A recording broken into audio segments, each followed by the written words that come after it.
करते हैं अपने चैप्टर नंबर 4 क्लास 10th का द्विघात समीकरण को। क्वाड्रेटिक इक्वेशन कहते हैं इंग्लिश में इसको। तो इसके बारे में समझ लेते हैं कि द्विघात समीकरण होती क्या है। आपके क्वेश्चंस आसानी से सॉल्व हो जाएंगे ये थोड़ा समझने के बाद में, ठीक है। तो क्वेश्चन से पहले हम इन चीज़ों को देख लेते हैं। तो देखिए क्या है, बात हो रही है यहाँ पे द्विघात समीकरण की। किसकी? द्विघात समीकरण। तो द्विघात समीकरण क्या होती है आपकी? इसका जो व्यापक रूप होता है, व्यापक रूप या जनरल फॉर्म कह सकते हैं। व्यापक रूप आपका क्या होता है? A x square plus b x plus c बराबर 0। ये होता है इसका व्यापक रूप। यहाँ पर ए 0 के इक्वल नहीं होगा। अगर आपने ए 0 कर दिया तो इसकी जो x की पावर 2 है ये क्या हो जाएगी? 0 हो जाएगी। ये वाला पद क्या हो जाएगा? 0 हो जाएगा, क्योंकि a की वैल्यू 0 तो इससे मल्टीप्लाई ये 0 हो जाएगा। जब ये 0 हो जाएगा तो ये पावर 2 वाला टर्म खत्म हो जाएगा, रह जाएगा आपकी x की पावर 1 वाला। तो ये रैखिक हो जाएगा। इसलिए इसमें ये कंडीशन लगी होती है कि a नॉट इक्वल्स टू 0। ठीक है, आगे बात समझ में। तो ये इसमें b और c 0 हो सकते हैं, है ना। b और c 0 हो सकते हैं, उससे कोई भी फर्क नहीं पड़ेगा। ठीक है, जैसे मान लीजिए अगर b 0 हो गया, b 0 हो गया तो आपके पास क्या आ गया? a स्क्वायर प्लस c, क्योंकि ये वाला टर्म 0 हो जाएगा इक्वल्स टू 0। इसमें क्या है? b इक्वल्स टू 0 है। ठीक है, अगर c 0 हो गया तो आपके पास क्या आ जाएगा? A x square plus b x equals to 0। इसमें आपका c 0 हो गया। ठीक है, तो यहाँ पे जो a, b और c हैं ये तीनों क्या हैं? अचर राशियां हैं, अचर क्वांटिटी है ना, कांस्टेंट ये है, अचर राशि है। ठीक है, तो और जो x है वो क्या है? चर है आपका यहाँ पे। ठीक है, अब बात करते हैं इस टाइप की, ए एक्स स्क्वायर प्लस सी की। अगर ये इस टाइप का कोई भी क्वेश्चन है जिसमें केवल आपकी x की घात 2 है, बाकी कोई भी x की घात 1 नहीं है, ठीक है ना, और भी कोई x की घात नहीं है, तो उसे कहते हैं शुद्ध द्विघात समीकरण। ठीक है, क्या कहते हैं उसे? शुद्ध द्विघात समीकरण, जिसमें जिसमें आपकी प्योर रूप से x की पावर 2 ही है, क्योंकि द्विघात समीकरण नाम है। तो क्या होता है द्विघात? जैसे आपने बहुपद पढ़ा है, तो हाईएस्ट पावर कितनी होने वाली है इसमें? 2। इसलिए 2 की बात हो रही है यहाँ पे। ठीक है, हाईएस्ट पावर कितनी होने वाली है? 2, इसलिए 2 की बात हो रही है। तो इसमें प्योर रूप से आपके हाईएस्ट पावर 2 ही है, x की पावर 1 नहीं है, x की power something X Y Z कुछ भी नहीं है, केवल x की पावर 2 है। इसीलिए इसे कहेंगे शुद्ध द्विघात समीकरण। ठीक है, प्योर क्वाड्रेटिक इक्वेशन कहेंगे इसको। तो इस टाइप के एग्जांपल्स आप देख लीजिए कौन कौन से हो सकते हैं। X square plus 25 equals to 0 and 9 X square plus 7 equals to 0। इस टाइप के जो क्वेश्चंस होंगे वो आपके क्या होंगे? प्योर द्विघात समीकरण के होते हैं ये। ठीक है, अब मान लीजिए x की पावर 1 भी आ गई। ठीक है, ये आ गई, इस टाइप का हो गया कंप्लीटली। तो इसे कहते हैं मिश्र द्विघात समीकरण। ठीक है, मिश्र मतलब मिश्रित, इसमें x की और भी पावर्स आ गई हैं। ठीक है, तो इसे हम कहते हैं मिक्स्ड क्वाड्रेटिक इक्वेशन। ठीक है, ऐसे एग्जांपल्स आपके हो सकते हैं। कौन कौन से एग्जांपल हो सकते हैं? कोई से भी लिख लीजिए, आप समझ जाएंगे एग्जांपल में। एग्जाम्पल में आपका 5x स्क्वायर प्लस का 8x plus 3 equals to 0 and 2x square plus का 7x प्लस का 4 इक्वल्स टू 0। समथिंग टाइप के इस टाइप के क्वेश्चन हो जाएंगे। ठीक है ना। तो आपको समझ में आ गया शुद्ध समीकरण मतलब शुद्ध द्विघात समीकरण क्या है, प्योर है ना, प्योर क्वाड्रेटिक इक्वेशन कौन सी है और मिक्स क्वाड्रेटिक इक्वेशन कौन सी है, आपको समझ में आ गया। अब बात करते हैं, हमने बहुपद में बात की हुई है, द्विघात समीकरण है, क्या है, द्विघात समीकरण है। तो द्विघात बहुपद पे हम बात करेंगे अभी, लेकिन अभी आप समीकरण देखिए, द्विघात समीकरण, द्विघात समीकरण बनी कहाँ से है, द्विघात बहुपद से ही बनी है। बस इक्वल टू में आपका जीरो आ जाएगा, तभी ये क्या हो जाएगी, समीकरण हो जाएगी। अब हमने जब द्विघात बहुपद देखा था, तो द्विघात बहुपद में द्विघात बहुपद के दो शून्यांक आते थे, क्या आते थे, शून्यांक आते थे, क्या आते थे, शून्यांक, अल्फा एंड बीटा मानते थे उन्हें। तो इन दो शून्यांकों को यहाँ पर इस चैप्टर में क्या कहेंगे, इनको कहेंगे मूल। चैप्टर नंबर आपके बहुपद में, चैप्टर बहुपद में आपको इनको कहा गया है शून्यांक, और यहाँ पे द्विघात समीकरण में इनको कहा जाएगा आपका क्या, मूल कहे जाएंगे। ये दो मूल हो गए, द्विघात समीकरण है तो दो शून्यांक मतलब दो मूल, और त्रिघात समीकरण है तो तीन शून्यांक और या तीन मूल, है ना। तो चैप्टर वाइज चैप्टर इनका नाम चेंज है और कुछ नहीं है। तो आप जानते हैं इनके शून्यांक कैसे निकलते थे, ये द्विघात समीकरण को गुणनखंड करके इनके शून्यांक निकाल लेते थे, वही शून्यांक आपके क्या कहलाएंगे, मूल कहलाएंगे, ठीक है ना। तो अब आपको इनके सॉल्यूशंस की बात करनी है इस वाली एक्सरसाइज में। तो सॉल्यूशंस को हम बाद में देखेंगे, पहले कुछ एक दो एक्सरसाइज दी हैं, नॉर्मली हम उन्हें सॉल्व करते हैं और देखते हैं किस टाइप के वो क्वेश्चंस हैं और कैसे सॉल्व होते हैं। करते हैं अपनी एक्सरसाइज को। तो ये रही आपकी एक्सरसाइज, है ना। इसको स्टार्ट करते हैं। तो इसमें आपको क्या करना है, पहले जो क्वेश्चन दिए हैं उनमें लिखा हुआ है जांच कीजिए कि क्या निम्न द्विघात समीकरण है। तो आपको पता है द्विघात समीकरण में क्या होता है, हाईएस्ट पावर 2 होती है, तो तभी आप उसको द्विघात समीकरण कह सकते हैं। तो इसको चेक करना है, कैसे चेक करेंगे, देखिए यहाँ पे कुछ फॉर्मूलेज यूज होंगे, जैसे आपको याद होना चाहिए, ए प्लस बी का होल स्क्वायर क्या होता है, ए माइनस बी का होल स्क्वायर क्या होता है ना, ए प्लस बी का होल क्यूब और ए माइनस बी का होल क्यूब। इन फॉर्मूलों को आपको रिवाइज कर लेना है, उससे ये क्वेश्चंस हो जाएंगे, ठीक है। तो यहाँ पे स्टार्ट करते हैं, पहले क्वेश्चन को करते हैं। तो यहाँ पे ए प्लस बी का होल स्क्वायर है, सॉरी होल स्क्वायर है, होल स्क्वायर से ओपन होगा तो कर लेते हैं इसे। तो देखिए a square plus b square plus 2ab, ठीक है, बराबर दो की अंदर मल्टीप्लाई कर देंगे, 2x माइनस का 6 हो गया। अब 2x को इधर ट्रांसफर कर लीजिए और 6 को भी इधर ट्रांसफर कर लीजिए, सबको इधर ट्रांसफर कर लीजिए लेफ्ट साइड में। देखिए x square plus 1 plus 2x minus का 2x और प्लस का 6, ये इससे कैंसिल हो गया, ये कितना हो गया, ये आपका एक्स स्क्वायर प्लस का 7, ठीक है, इस साइड जीरो रह गया, बराबर जीरो। हाँ ये द्विघात समीकरण है, द्विघात समीकरण, क्यों, क्योंकि इसकी हाईएस्ट पावर कितनी है, 2 है ना, 3 नहीं 2 है। चलिए करते हैं अपने नेक्स्ट वाले क्वेश्चन को। तो क्वेश्चन नंबर 2 में भी हमें चेक करके बताना है, तो कैसे सॉल्व होगा, ये तो एज इट इज ही रहने वाला है, और इसकी मल्टीप्लाई अंदर कर देंगे तो माइनस का 6 हो गया और प्लस का 6x हो गया, ठीक है, सॉरी 2x हो गया, कितना हो गया, 2x हो गया प्लस का 2x, 2x को इधर ट्रांसफर कर लेंगे तो एक्स स्क्वायर माइनस 2x, ये वाले भी माइनस के हो जाएंगे, 6 को इधर ट्रांसफर कर लीजिए, प्लस का 6 हो गया बराबर जीरो। तो ध्यान से देखिए एक्स स्क्वायर माइनस का 4x प्लस का 6, ये भी द्विघात समीकरण है। जो द्विघात समीकरण नहीं होगा लिख देंगे समीकरण, द्विघात समीकरण है, ठीक है। अगले वाले क्वेश्चन को देखते हैं। तो इस वाले क्वेश्चन को करते हैं, इसमें दो ब्रैकेट्स मल्टीप्लाई में रखी हुई हैं, मल्टीप्लाई कर लीजिए, दो ब्रैकेट्स की मल्टीप्लाई आप जानते हैं, इस पहले वाले की इसकी इससे और फिर इससे, फिर सेकंड वाले के साथ भी इसकी इससे और इसकी इससे कर दीजिए मल्टीप्लाई।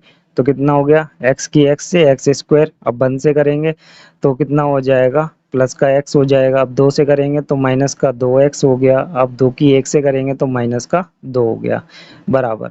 इसमें भी ऐसे ही करेंगे तो कितना हो गया, एक्स स्क्वायर प्लस का 3x माइनस का x और माइनस का 3। सभी को इस साइड ले आएंगे, लेफ्ट साइड में ट्रांसफर कर लेंगे एक्स स्क्वायर। इसको सॉल्व कर लेते हैं, माइनस का एक्स बचा, माइनस का 2 माइनस एक्स स्क्वायर। ये इधर आएंगे तो इसे सॉल्व कर लेते हैं, ये कितने हो जाएंगे प्लस के 2x, तो माइनस का 2x हो गया ये, और माइनस 3 को इधर लाएंगे तो प्लस 3 0। देखिए एक्स स्क्वायर से एक्स स्क्वायर कैंसिल हो गया है ना, प्लस माइनस के थे इसलिए कट गए ये।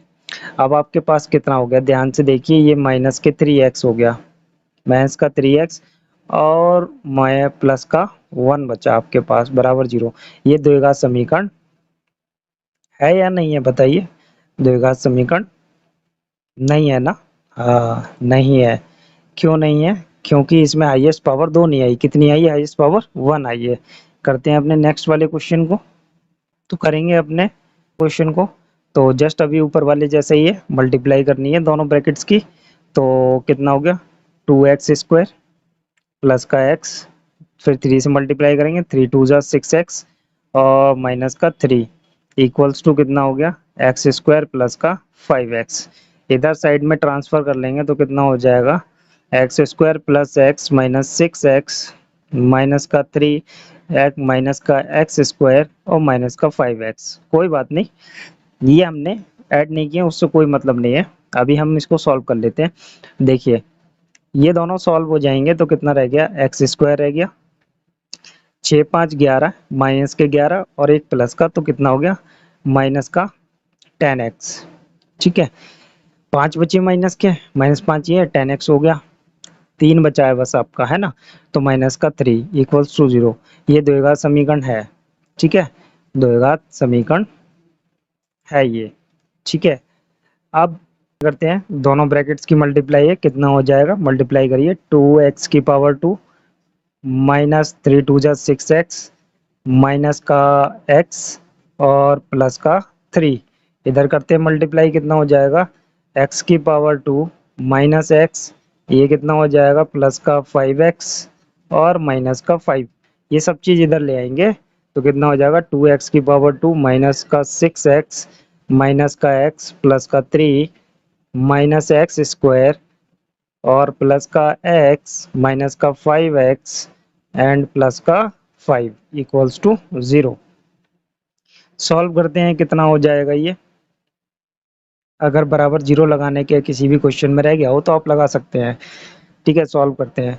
तो देखिए ये रहा x², ये रहा x², तो ये दोनों सॉल्व हो जाएंगे, कितना रह जाएगा x²।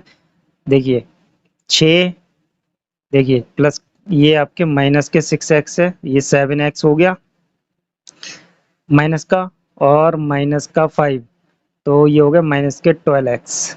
ठीक है, प्लस के 3 प्लस के 5 प्लस का 8 हो गया। ठीक है, ये आपके 7 हो गए, 5 12, और एक इसमें से ये प्लस का कम हो जाएगा, 11 हो गए। ठीक है ना, टोटल कितने हो गए 11। गिन लीजिए दोबारा से, देखिए इस वाले x से ये वाला x कट कर दीजिए, है ना, ये इससे कट हो जाएगा प्लस माइनस के, तो 6 और 5 11 हो गए इक्वल्स टू 0। तो ये द्विघात समीकरण है। ठीक है, हाईएस्ट पावर 2 आ रही है इसमें। ठीक है, करते हैं अपने क्वेश्चन नंबर, सेम है, कुछ नहीं करना है, x की power 2 plus 3x plus 1 equals to कितना हो जाएगा x² a² plus b² minus का 2a एंड b। ठीक है, इधर ट्रांसफर कर लेते हैं, x² प्लस का 3x प्लस 1 माइनस का x² माइनस के 4 और प्लस के 4x इक्वल्स टू 0। तो देखिए x² से x² कैंसिल हो गया, 4 और 3 हो गए 7x, और ये हो गया आपके माइनस का 3 इक्वल्स टू 0। तो ये द्विघात समीकरण नहीं है ना, हाँ जी बिल्कुल नहीं है, द्विघात समीकरण नहीं है। ठीक है, कोई भी प्रॉब्लम हो अगर आपको तो आप कमेंट कर दीजिए और आपकी सारी की सारी डाउट्स क्लियर कर दिए जाएंगे। कुछ दिन की बात है, आपकी लाइव क्लासेस स्टार्ट हो जाएंगी। तो ये देखिए यहाँ पे होल क्यूब है, तो होल क्यूब का फॉर्मूला आपको याद होना चाहिए, a cube plus b cube plus 3a² into b plus 3a into b square. ठीक है, बराबर इसके अंदर मल्टीप्लाई कर दीजिए तो कितना हो जाएगा 2x की पावर 3 माइनस 2x, है ना, इतना ही हो जाएगा ये। अब क्या करेंगे, सॉल्व कर लेंगे। x की पावर 3 प्लस 2 की पावर 3 कितना हो गया, 2 2 जा 4 2 जा 8 प्लस ये कितना हो गया 3 2 जा 6 एक्स स्क्वायर, क्योंकि मल्टीप्लाई हो रही है। यहाँ भी कितना हो जाएगा, ध्यान से देखेंगे, ये 4 हो गया, 4 3 जा 12 एक्स माइनस इसको इधर ले आएंगे 2x की पावर 3, ठीक है, इसको इधर लाएंगे तो प्लस का 2x इक्वल्स टू 0। सॉल्व करते हैं तो देखिए ध्यान से क्या बचेगा, माइनस एक्स की पावर 3, इसका ये इसके साथ सॉल्व हो गया, ये एज इट इज आ जाएगा और आपका हो जाएगा 12 और 2 14, 14x हो गए। अब आपका बच्चा 8 बराबर 0। अब ये देखिए इसमें हाईएस्ट पावर कितनी आ रही है, 3 आ रही है, तो ये द्विघात समीकरण नहीं है। लिखेंगे आप कि ये द्विघात समीकरण नहीं है, ठीक है। चलिए करते हैं, क्वेश्चन में कहते हैं कि यहाँ पे होल क्यूब ओपन करना है, कर देंगे होल क्यूब ओपन आप। x की power 3 minus 4x square minus x plus 1 equals to आपका कितना हो गया, a cube minus whole cube वाले का फॉर्मूला आपको याद होना चाहिए, a cube minus b cube minus आपका 3 ए स्क्वायर इंटू बी, ठीक है, ये प्लस होगा आपका 3 ए इंटू बी स्क्वायर, ठीक है, ये हो गया आपका। सॉल्व करते हैं इसको, x की power 3 minus 4x square minus x plus 1 equals to, इन सभी को इधर ले आते हैं, ठीक है, तो माइनस एक्स की पावर 3, ये हो गया प्लस का आपका 8 हो गया, ये 3 2 जा 6 हो गए प्लस के 6x स्क्वायर, और ये भी आपके कितने हो गए 12, 4 हो गया, 4 3 जा 12 माइनस का 12x, ठीक है। अब ध्यान से देखिए x की पावर 3 x की पावर 3 कट हो गई, x की पावर 2 x की पावर 2 सॉल्व हो जाएंगे, कितना हो गया 2x स्क्वायर, माइनस हो गए ना, प्लस के ज्यादा हैं इसलिए प्लस के बच्चे, तो माइनस एक्स और माइनस 12x तो माइनस के 13x, ठीक है ना, प्लस का 1 और प्लस का 8 प्लस का 9 हो गया इक्वल्स टू 0। तो ये द्विघात समीकरण कह दीजिए हाँ ये नहीं है ना, द्विघात समीकरण है ये। क्यों है, क्योंकि हाईएस्ट पावर 2 है, ऊपर वाली में हाईएस्ट पावर आपकी कितनी दिख रही है 3, ठीक है। एक आयताकार भूखंड का क्षेत्रफल 528 मीटर स्क्वायर है, क्षेत्र की लंबाई चौड़ाई के दुगने से एक अधिक है, हमें भूखंड की लंबाई और चौड़ाई ज्ञात करनी है। तो ध्यान से देखिए जो लंबाई है वो चौड़ाई के 2 गुने से एक अधिक है, तो लंबाई नहीं माननी है आपको, क्या माननी है, चौड़ाई, ठीक है। तो माना भूखंड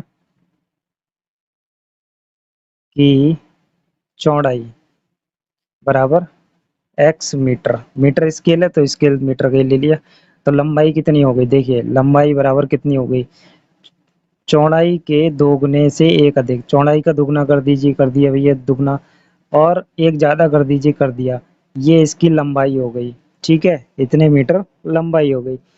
अब पता है आपको आयत का क्षेत्रफल क्या होता है, तो आप लिखेंगे यहाँ पे क्या लिखेंगे, आयताकार भूखंड का क्षेत्रफल बराबर लंबाई गुणा चौड़ाई, बस इतनी सी बात है। लंबाई कितनी है आपकी 2x प्लस 1, चौड़ाई कितनी है x, और ये किसके बराबर है दिया है, क्षेत्रफल 528 दिया है क्वेश्चन में, देख लीजिए ध्यान से, 528 आयताकार भूखंड का क्षेत्रफल 528, तो हमने क्षेत्रफल बनाया और उसके बराबर 528 रख दिया। अब सॉल्व करते हैं, x की गुणा कर दीजिए, 2x स्क्वायर प्लस एक्स बराबर 528, अब इसको हम इधर ले आएंगे तो ध्यान से देखिए कितना हो जाएगा, 2x square plus x minus 528 बराबर 0। तो ये हमने फैक्टर कर रखे हैं, तो इसकी मल्टीप्लाई इससे कर लेंगे, मल्टीप्लाई करने के बाद में ये 1056 हो जाएगा। 1056 के हमने ये फैक्टर कर लिए, ठीक है। तो ये कर लीजिए कितना हो गया, 2 दूनी 4 दूनी 8 दूनी 16 दूनी 32, 32 यहाँ पे और 11 तियां 33, ठीक है। 33 माइनस 32, तो यहाँ लगाएंगे तो कितना हो जाएगा 2x स्क्वायर प्लस कितना हो जाएगा ये आपका 33 माइनस 32, है ना। 33 माइनस 32, ठीक है। एक आ जाएगा पॉजिटिव का, ठीक है। माइनस 528, कोई भी साइन नहीं देखना है आपको, इस ये बीच वाले को बड़े से छोटे को माइनस करना है आपको क्लियरली, ठीक है। बता देंगे कैसे फैक्टर होते हैं इजी तरीके से। तो 2x स्क्वायर प्लस का 33x माइनस का 32x माइनस 528 बराबर 0। अब कॉमन करते हैं तो कितना हो जाएगा आपका, ये x कॉमन हो रहा है, ठीक है। क्या बचेगा 2x प्लस 33, ठीक है। और माइनस का यहाँ से इन दोनों से कॉमन हो रहा है आपका 16 और बचेगा x माइनस 33, ठीक है। प्लस का 33 बचेगा, माइनस कॉमन कर लिए प्लस का बचेगा, ठीक है। 2 यहाँ बचेगा, 16 कॉमन हुए तो 32 है ना, बराबर 0, ठीक है। तो आपकी एक ब्रैकेट कॉमन हो रही है, कौन सी वाली, 2x प्लस 33 वाली, और एक ब्रैकेट कौन सी बन रही है, x माइनस 16 बराबर 0। अब आप जानते हैं क्या करना है, सेपरेट करना है। सेपरेट करिए इसको, कितना हो जाएगा ये 2x प्लस 33 बराबर 0, एक हो गया x माइनस 16 बराबर 0। तो एक हो गया x बराबर माइनस 33, 33 इधर आएंगे, माइनस हो गया बटे 2, और एक हो गया आपका x बराबर 16।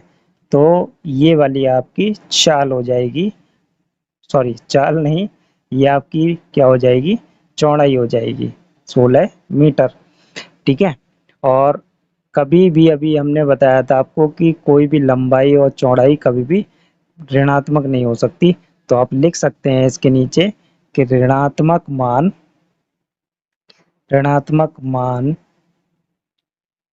मान्य नहीं है, ठीक है, मान्य नहीं है, ठीक है। ये है, तो चौड़ाई कितनी आ गई आपके पास में फाइनली 16 मीटर। चलिए करते हैं अपने नेक्स्ट वाले क्वेश्चन को, और इसमें लंबाई भी मांगी है, तो लंबाई भी बना लीजिए आप, कोई प्रॉब्लम नहीं है। कितना हो गया 2x प्लस 1, है ना। x की वैल्यू रख दीजिए, 2 इंटू 16 प्लस 1 कितनी हो जाएगी, 16 दूनी 32 और 33 मीटर हो जाएगी, ठीक है। अब करते हैं अपने नेक्स्ट वाले क्वेश्चन को, चलिए। तो ये कहते हैं दो क्रमागत धनात्मक पूर्णांकों का गुणनफल 306 है, तो हमें पूर्णांकों को ज्ञात करना है। अब आप कहेंगे कि हम ये याद कैसे रखें कि ये ऐसे होते हैं, तो चलिए बनाते हैं, बना के तो आप याद रख सकते हैं कि कैसे निकालेंगे दो क्रमागत धनात्मक पूर्णांक। तो क्रमागत कहा गया है, मतलब क्रम से आने वालों की बात करी गई है यहाँ पे, तो क्रम से पूर्णांक है और वो भी पॉजिटिव है, ठीक है। पॉजिटिव वाले नंबर्स की बात हो रही है, ऐसे ही तो होते हैं 1 2 3 4 इस टाइप की तो होते हैं। तो जरा बनाइए, देखिए वन को ऐसी रहने दीजिए। दूसरा कैसे लिखा हुआ है ध्यान से देखिए, 1+1 करके। ये कैसे लिखा हुआ है, ये लिखा हुआ है 1+2 करके। और ये कैसे लिखा हुआ है ध्यान से देखिए, 1+3 करके, है ना। ऐसे लिखा हुआ है, ऐसी एज इट इज आगे हो जाएंगे। 5 के लिए हो जाएगा 1+4, इस टाइप से ही है ना। अगर मैं 1 को x मान लूं तो आगे वाला क्या हो जाएगा, x+1, दूसरा क्या हो जाएगा x+2, एंड तीसरा क्या हो जाएगा x+3, ठीक है। यही तो बनेंगे। ऐसे ही नेक्स्ट वाला क्या हो जाएगा x+4। तो हमें शुरू के सिर्फ दो ही चाहिए, क्रम से आने वाले आप दो ही ले लीजिए, चाहे इन दोनों को ले लीजिए चाहे इन दोनों का पेयर ले लीजिए, किसी दो का क्रम से मतलब क्रम से पेयर लेना है आपको, ठीक है। सीरीज से पेयर लेना है, इसके बाद में यही आना है, इसके बाद ये आना, कोई से भी दो पेयर ले सकते हैं लेकिन सीरीज वाले हों। तो इनमें से हम ये स्टार्टिंग वाले दो ले लेते हैं। तो मान लेते हैं, माना दो क्रमागत धनात्मक पूर्णांक x तथा x+1 है, ठीक है। अब बहुत ध्यान से आप समझिए, चैप्टर आप पढ़ रहे हैं द्विघात समीकरण, तो द्विघात समीकरण में केवल एक ही चर पद होता है, तो आप यहाँ y यूज करें तो y यूज करिए, x यूज करें तो x यूज करिए। एक ही चर पद आपको यूज करना है इस वाले चैप्टर में, दूसरे चर पद को यूज नहीं करना है, ध्यान से। अब वो कहते हैं कि दोनों का गुणनफल 306 है, तो पहला ये हो गया, दूसरा ये हो गया, दोनों की गुणा कर दीजिए। x इंटू एक्स प्लस 1 कितना आया? 306। तो कर देते हैं भाई, इनका फैक्टर कर देते हैं, मतलब इनकी मल्टीप्लाई कर लेते हैं। तो एक्स स्क्वायर प्लस एक्स बराबर 306। 306 को आप इधर ले आइए, तो एक्स स्क्वायर प्लस एक्स बराबर 300, माइनस लगाएंगे यहाँ पे, माइनस 306 बराबर 0। अब आप कहेंगे इतने बड़े नंबर्स का हम गुणनखंड नहीं कर पाते हैं, तो कैसे करेंगे? तो देखिए, आप पहले इसको कट कर लीजिए, 306 को कट करिए। इसके अभाज्य गुणनखंड मतलब छोटे, सबसे छोटे फैक्टर बनाइए इसके। 2 से कट करिए, 2 एकम 2, 2 पंजे 10 और 2 तियां 6। ठीक है, अब 3 से कट करिए, 3 पंजे 15, 3 एकम 3। ठीक है, अब किससे कट करेंगे? 3 से ही कट करिए, 3 एकम 3, 2 बचा, 3 सत्ते 21, अब बचा 17। ठीक है, अब इन्हीं के पेयर बना के चेक करिए, और आपको क्या चाहिए? यहाँ पे गुणनखंड करना है। तो गुणनखंड आप जानते हैं कैसा होता है, इसकी इससे गुणा करके चेक करते हैं और बीच वाला लेके आते हैं। तो इसको लेके आएंगे तो कितना हो जाएगा, ध्यान से देखिए। नेक्स्ट इंट्रोडक्शन में आपको गुणनखंड करने की ट्रिक्स बताएंगे, ताकि आपके गुणनखंड ईजी हो जाएं। अभी आप कर लीजिए, हमें 1 लेके आना है। देखिए, 3 तियां 9 दूनी 18, 18 माइनस 17 1 हो जाएगा यहाँ पे। ठीक है, तो एक्स स्क्वायर प्लस कितना हो जाएगा? 18 माइनस 17, एक्स माइनस 306 बराबर 0। कितना हो गया? X square plus 18 x minus 17 x minus 306 बराबर 0। अब स्टार्टिंग के दो और लास्ट के दो, इन दोनों में से कॉमन कर लेंगे, तो कितना हो गया आपका? x कॉमन हो गया, x प्लस 18 माइनस 17 कॉमन किया, तो x प्लस 18 रह जाएगा इस साइड में, बराबर 0। ठीक है, अब आपके पास क्या आ गए? 2 ब्रैकेट्स आ गए, x माइनस 17 और x प्लस 18। ठीक है, इक्वल्स टू 0। अब आप बनाएंगे यहाँ से x की वैल्यू निकालेंगे, तो x माइनस 17 बराबर 0 और x प्लस 18 बराबर 0। तो x बराबर कितना आ गया? 17, और इधर से आ गया x बराबर माइनस 18। और आपने अभी ऊपर इन क्या कहा था कि x वो पूर्णांक है जो पॉजिटिव है। कौन सा होना चाहिए? पॉजिटिव। तो ये वाला नहीं लगेगा, कौन सा लगेगा? ये वाला लगेगा। यहाँ x की 2 वैल्यू आई है, एक पॉजिटिव आई है, एक नेगेटिव आई है। तो आपको कौन सी वैल्यू लेनी है? पॉजिटिव वाली, क्योंकि क्वेश्चन किसका है? पॉजिटिव का है। तो आप लिखेंगे पहला धनात्मक पूर्णांक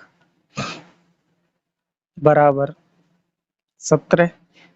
सेकंड वाला धनात्मक पूर्णांक कितना माना था आपने?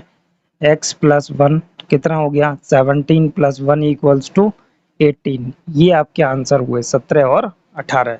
ठीक है, चलिए करते हैं अपने नेक्स्ट वाले क्वेश्चन को। सोहन की माँ उससे 26 वर्ष बड़ी है, उनकी आयु का गुणनफल अब से 3 वर्ष पश्चात 360 हो जाएगी। ठीक है, आयु का जो गुणनफल है, तो वो कितना हो जाएगा आपका? अब से 3 वर्ष पश्चात 360 हो जाएगी। ठीक है, हमें रोहन की वर्तमान आयु ज्ञात करनी है। ओहो, यहाँ पे रोहन बना लीजिए। ठीक है, रोहन है, तो रोहन है, ये नाम कट करके आप यहाँ पे लिख लीजिए, क्या नाम है? रोहन। ठीक है, तो रोहन की आयु निकालनी है हमें वर्तमान वाली, तो मान लीजिए, मान लेते हैं, माना, आसान है, माना रोहन की आयु, वर्तमान आयु, वर्तमान आयु, किसी की भी आयु मानेंगे, वर्तमान आयु मानेंगे x वर्ष। अब रोहन से उसकी माँ कितनी बड़ी है? 26 वर्ष बड़ी है। तो यहाँ पे माँ की आयु बना लेते हैं, माँ की आयु। तो माँ की आयु कितनी हो जाएगी? x प्लस 6 वर्ष। ठीक है, 26, 6 नहीं 26, 26 वर्ष। ठीक है, अब वो कहते हैं 3 वर्ष पश्चात, 3 वर्ष पश्चात लेके जाइए आगे फ्यूचर में, 3 वर्ष पश्चात आगे ले जाइए। तो रोहन की आयु कितनी हो गई? रोहन की आयु, रोहन की आयु हो जाएगी आपकी x+3 वर्ष। अब माता को लेके आइए, माँ की आयु, माँ की आयु कितनी हो जाएगी? 3 जोड़ देंगे तो कितना हो जाएगा? x+29। ठीक है, कितनी हो जाएगी? x+29, 26 में 3 जुड़ गए, है ना, वर्ष। ठीक है, इन दोनों की आयु का गुणनफल कितना है? गुणनफल दिया है आपका 360, तो वही लगाएंगे, कर दीजिए इन दोनों की गुणा। तो x+3 into x+29 equals to 360। अब सॉल्व कर लेते हैं, मल्टीप्लाई करते हैं। x² plus 29x plus 3x, और इसकी मल्टीप्लाई करेंगे तो 29 तियां आपके होते हैं 87। ठीक है, कितने? 87, 29 तियां 87 बराबर 360। ठीक है, 360 को इधर लेके आएंगे तो x² प्लस 29 और 3 आपके हो गए 31। ठीक है, 31x, 9 3 12 32। ठीक है, 9 3 12 के 2 हासिल 1 32x। अब 360 को इधर लेके आएंगे, -360 बराबर 0। अब 360 में से आप 87 माइनस कर लीजिए तो ये आपके बनेंगे 273 माइनस का 273। ठीक है, अब हम इसके फैक्टर करेंगे कि 32 आ जाए। ठीक, तो देखिए कैसे फैक्टर करते हैं, इसके बनाएंगे। तो ये हो जाएगा आपका फैक्टर, हमने कर लिए हैं, बताते हैं हम आपको कितना हो गया इसका फैक्टर। ये हो गया आपके 39 माइनस 7, 39 और 7 की गुणा करेंगे तो 273 आ जाएगा आपका। ठीक है, x माइनस 273, ठीक, बराबर 0। तो ये हो गया आपका x² प्लस 39x माइनस का 7x माइनस का 273 बराबर 0। यहाँ से क्या कॉमन हो रहा है? x कॉमन हो रहा है, तो x प्लस 39 माइनस यहाँ से क्या कॉमन हो रहा है आपका? माइनस का 7, x प्लस 39 बराबर 0। अब आपके पास दो ब्रैकेट्स आ गई, क्या आ गई? दो ब्रैकेट्स आ गई। एक आ गई आपके पास x+39 की, और एक आ गई x-7 इक्वल्स टू 0। अब सेपरेट कर लेते हैं तो x+39 इक्वल्स टू 0 और x-7 इक्वल्स टू 0।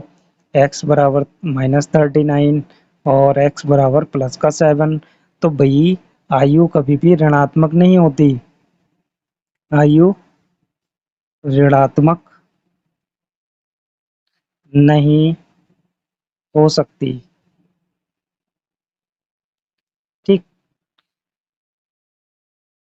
अब ये हो जाएगी आपकी, ठीक है, 7 वर्ष। तो x क्या माना था? रोहन की वर्तमान आयु। तो रोहन की आयु कितनी आ गई? रोहन की वर्तमान आयु, वर्तमान आयु कितनी आ गई? 7 वर्ष। कितनी आ गई? 7 वर्ष। और माता की आयु कितनी मानी थी आपने? माँ की आयु, माँ की आयु आपने मानी थी x+26। तो कितना हो गया? 7+26 कितना हो गया? 31 वर्ष। सॉरी, 7 6 13 33 वर्ष। कितनी हो गई? 33 वर्ष। ठीक है, चलिए आपके हो गया ये वाला क्वेश्चन, लास्ट क्वेश्चन था इस वाली एक्सरसाइज का। अब करते हैं अपने, कहते हैं कि एक रेलगाड़ी 480 किलोमीटर की दूरी समान चाल से तय करती है। यदि इसकी चाल 8 किलोमीटर प्रति घंटा कम होती तो वह उसी दूरी को तय करने में 3 घंटे अधिक लेती। हमें रेलगाड़ी की चाल ज्ञात करनी है। मान लीजिए आप यहाँ पे, माना छुक छुक गाड़ी है ना, रेलगाड़ी की चाल बराबर x किलोमीटर प्रति घंटा। ठीक है, तो अब आप क्या बनाएंगे? देखिए समय का इसमें रिलेशन दिया हुआ है, 3 घंटे का डिफरेंस बता रहे हैं। तो समान चाल से ये दूरी तय करती है, तो इसमें पता करिए कितना टाइम लगता है। और फिर ये 8 किलोमीटर प्रति घंटा कम करके फिर पता करिए कि कितना टाइम लगता है, तो वही निकालेंगे, बस 2 स्टेटमेंट बनाने हैं और आपका 3 घंटे का रिलेशन दे देना है।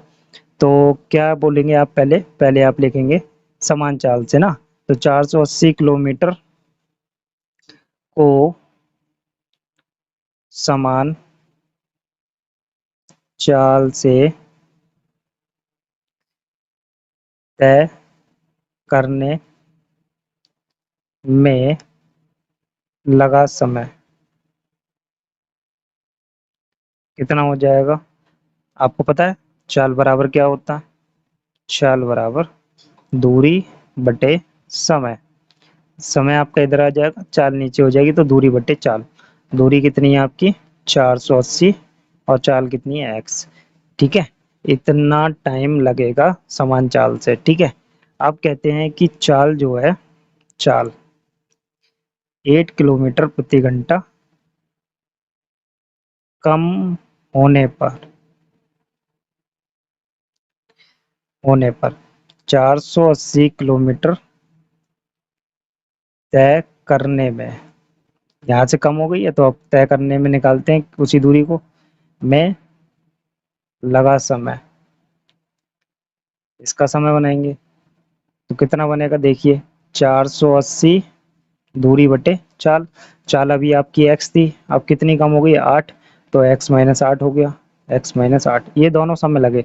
अब इन दोनों समय को लिख लीजिए, इन दोनों समय को लिखते हैं तो कितना हो गया, ध्यान से देखिए, 480 बटे x बराबर 480 बटे x माइनस 8। अब ये देखते हैं कि ये जो 3 घंटे का रिलेशन है, तो वो किस में फ़र्क आ रहा है।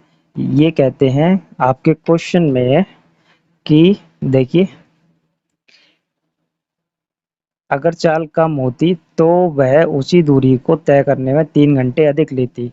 चाल कम होने पे 3 घंटे ज़्यादा ले रही है, मतलब लेट हो रही है। ज़्यादा लेने का मतलब है ट्रेन लेट हो रही है। तो ये आपकी ट्रेन लेट हो रही है, ये वाली ज़्यादा ले रही है, लेट हो गई, ये पहले पहुंच रही है। तो आप क्या करेंगे, या तो इसे लेट करिए, ठीक है, या तो इसे जल्दी पहुंचाइए। तो आप एक काम करिए, इसमें से आप 3 माइनस कर दीजिए, इसे पहले पहुंचा दिए इसके टाइम पे। ठीक है, ये 3 घंटे लेट है। अब इनको ट्रांसफ़र कर लीजिए और क्वेश्चन सॉल्व कर लीजिए।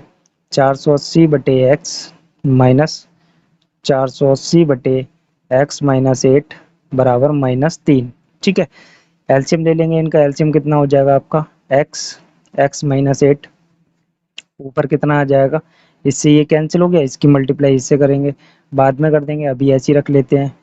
एक्स माइनस 8 माइनस, ठीक है, ये इससे डिवाइड हो गया, एक्स बचा, 480 में इसकी मल्टीप्लाई बराबर माइनस 3। ठीक है, इसकी मल्टीप्लाई करके इधर मल्टीप्लाई कर देते हैं और इसकी अंदर मल्टीप्लाई कर देते हैं। ठीक है, हो जाएगा आपका, तो ये कितना हो गया, 480 एक्स माइनस 48, और 8 की 480 और 8 की मल्टीप्लाई करेंगे तो कितना आ जाएगा, 3840 माइनस 480 एक्स। इसकी मल्टीप्लाई चलिए बाद में कर लेंगे, नीचे कर लेते हैं मल्टीप्लाई, इधर बाद में कर लेंगे। तो एक्स स्क्वायर माइनस का 8x बराबर माइनस 3। तो देखिए 480 एक्स से 480 एक्स कट गया, आपका रह गया माइनस का 3840 बराबर, इसकी मल्टीप्लाई इधर कर देंगे तो देखिए माइनस का 3x² माइनस का 8 तियाँ 24x। ठीक है, ये सब हम इधर ले आते हैं, इस साइड ले आएंगे, तो ये कितना हो जाएगा, माइनस का 3x², सॉरी प्लस के हो गए इधर आएंगे तो, और ये भी प्लस के हो गए 24x, और माइनस का 3840। ठीक है ना, ये आपका हो गया। हाँ, ये गलती हो गई, यहाँ पे 8 तियाँ 24 होगा, वो भी काहे के होंगे, प्लस के होंगे। ठीक है, और यहाँ पे क्या आएगा आपका माइनस, क्योंकि इधर ट्रांसफर करेंगे तो ये काहे के हो जाएंगे, माइनस के। ध्यान रखेंगे, ये साइंस की गलती जो है बहुत नॉर्मली है, हो सकती है। तो अब इसके फैक्टर करते हैं, पहले तो इसको छोटा कर लीजिए, 3 से ये पूरा डिवाइड हो जाएगा, इसे डिवाइड कर लेते हैं। 3 एकम 3 कट गया, 3 अट्ठे 24। ठीक है, माइनस 3 एकम 3, 3 दूनी 6, और 3 अट्ठे 24। ठीक है, बराबर 0। अब 1280 के फैक्टर बनाएंगे। तो देखिए 1280 के फैक्टर ऐसे ही बनाएंगे, 2 छंग 12, 2 चौक 8, ये कट गया, 2 तियां 6, 2 दूनी 4, ठीक है, 2 एकम 2, 2 छंग 12, 2 अट्ठे 16 और 2 चौक 8 हो जाएंगे, 2 दूनी 4 हो गया, ये 2 एकम 2, 10 हो गया, 2 पंजे 10, 5 एकम 5। देखिए 2 दूनी 4 दूनी 8 दूनी 16 दूनी 32, 2 दूनी 4 दूनी 8 पंजे 40, 40 माइनस 32 8 हो गए, ठीक है। लगाइए इसमें, तो कितना हो गया, एक्स स्क्वायर माइनस का 40 माइनस 32 एक्स माइनस 1280 बराबर 0। तो कितना हो गया आपका, एक्स स्क्वायर माइनस का 40 एक्स प्लस का 32 एक्स माइनस का 1280 बराबर 0। तो ध्यान से देखिए, स्टार्टिंग के दो और लास्ट के दो, इन दोनों में से कॉमन करना है, कर लीजिए इन दोनों में से कॉमन। तो इसमें से कॉमन हो रहा है एक्स माइनस 40 और इधर से कॉमन हो रहा है आपका 32, ठीक है। एक्स माइनस 40 यहाँ भी बचेगा बराबर 0। तो आपके पास ब्रैकेट हो गई एक्स प्लस 32 की और एक हो गई आपकी एक्स माइनस 40 की, ठीक है, बराबर 0। अब आपको क्या करना है, आप जानते हैं क्या करना है, लास्ट में लगाएंगे आप सेपरेशन, ठीक है, सेपरेट करेंगे बराबर 0, एक ब्रैकेट बराबर 0, ये वाली ब्रैकेट बराबर 0। तो ध्यान से देखिए, x बराबर माइनस 32 और इधर x बराबर प्लस का 40। तो माइनस में कभी भी चाल नहीं हो सकती, इसलिए ये आपका नहीं लिया जाएगा, ठीक है ना। और पॉजिटिव में आपकी चाल होगी बिल्कुल 40 किलोमीटर प्रति घंटा, ठीक है। यही आपका आंसर हो गया, ठीक है, 40 किलोमीटर प्रति घंटा, ठीक है। चलिए